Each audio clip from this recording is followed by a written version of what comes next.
Hello, my name's David Case. With Jean Page and Emily Simus, I organise the exhibitions at the Cornhall. In February, we put on an exhibition of Lucian Freud's etchings to coincide with the self-portrait show at the Royal Academy. It was very well received, so we thought you might like another chance to see it in a slightly different version and online. Lucian Freud was born in Berlin in 1922, the middle child of a bourgeois family. His father Ernst, an architect, and his grandfather, the renowned Sigmund. The family moved to London when Freud was 10, and after a rather rackety education, he enrolled at the East Anglian School of Painting and Drawing at Dedham. He was still in his teens when he started to make an impact on the London art scene, and this is a piece aged about 25. It's very much the early style developed, drawn with a very tight and controlled line. Freud was drawn to etching following a gift of some etching tools by his friend and mentor Graham Sutherland, who had made his name in the 20s with his pastoral etchings. Freud's first experiment, the bird, was made in 1946 in a typically outrageous way, using a sink in his hotel room in Paris as an etching bath. Ever the risk-taker, Freud said, "One dip, really quick and dangerous." We're skipping forward 60 years, but this is to give some idea of the etching process. You can see the copper plate sitting on the bed of the etching press. The plate's been inked, and the ink pressed into the grooves of the etching plate. Dampened paper is laid over the plate, which then goes to the press, which is like a powerful mangle. Pressure forces the ink out of the plate onto the paper, creating the etching which the printers just lifted off the plate. Back to 1947, when Freud made the much more ambitious and assured Girl with Fig Leaf. It's his wife, Kitty Garman, holding the leaf, with a rather unnerving stare. Etching held two attractions for Freud. First, the marks he made in his drawings, lines, dots, stipples, he could easily replicate when drawing on copper for his etchings. And secondly, he enjoyed the risk of etching. He said, "With etching there's an element of danger and mystery. You don't know how it's going to come out. What's black is white. What's left is right."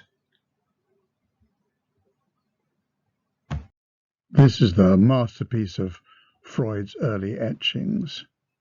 Again his wife Kitty, again made in a hotel room in Paris. But it's a beautiful composition, a marvellous drawing of Kitty wistfully looking at the rose. Freud made a few more etchings after this, but by the mid-50s he decided that the way he was working, his compulsion for linear accuracy, was limiting and a limited vehicle. And to work his way out of this obsession, he focused on a much looser and more painterly mode of expression. Drawing became a spasmodic activity, and he stopped making any etchings. In fact, he was to make no more etchings for the next 30 years.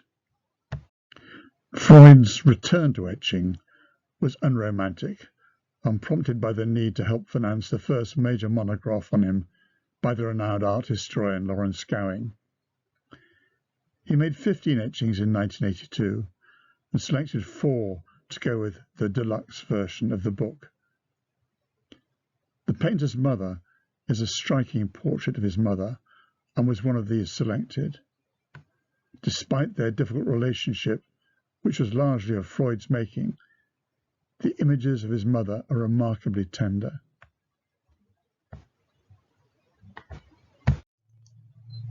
Freud carried on etching mainly small pieces of his friends and family. This is one of his first large portrait etchings, and is much more confident, with the face more distinctly modelled. It's of his daughter Bella. This was the first print made for the printer Mark Balachin of Studio Prints, who then worked with Freud on all his subsequent etchings. Freud recognized the importance Balaction played in his printmaking, commenting that Balaction should sign the prints as well as himself, as he was so important in their making. Nudes, or more accurately, naked men and women, were a key subject in Freud's mature career. Girl Holding Her Foot is one of the 3 large nude etchings Freud made in 1985, and is shown alongside a painting sketch in a similar pose. However, Freud's approach to the etching is quite different, with the context of the figure stripped out and the focus entirely on the figure, which is far more boldly drawn. And this was to be Freud's future approach when making paintings and etchings of the same subject. Seldom any background, just the figure. Note the etching plate is drawn with the figure looking left as in the painting, but is reversed when the etching is printed. Over the next 20 years, etching was an integral part of Freud's art. He made virtually no finished drawings, and his etchings effectively took their place.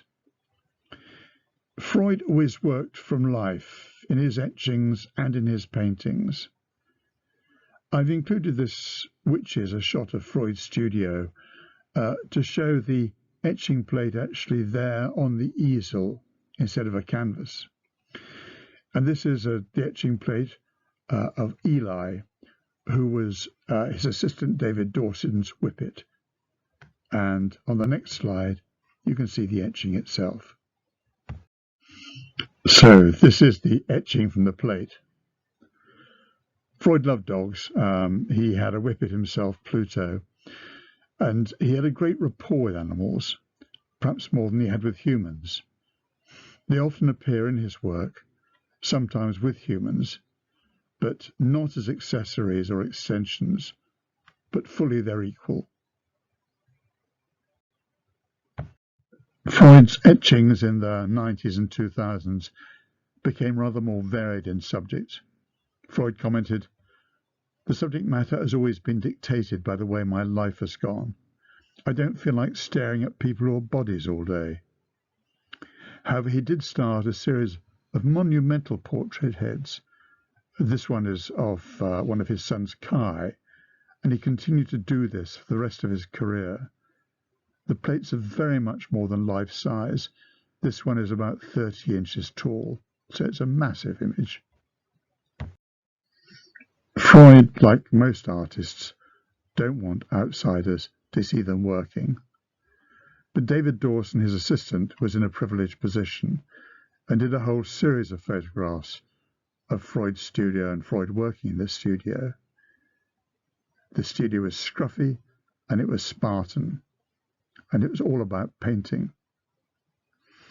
The sitter here is the performance artist Lee Bowery, who was one of Freud's main sitters in the 90s.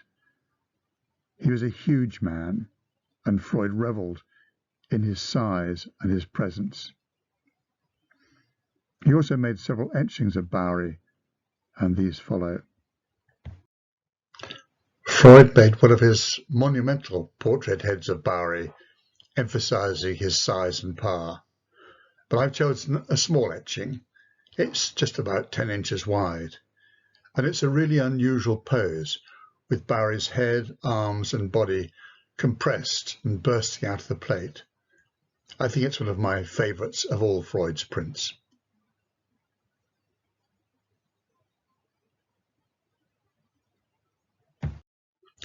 Gone in Winter is one of the most ambitious of Freud's landscape and plant images, paintings or prints.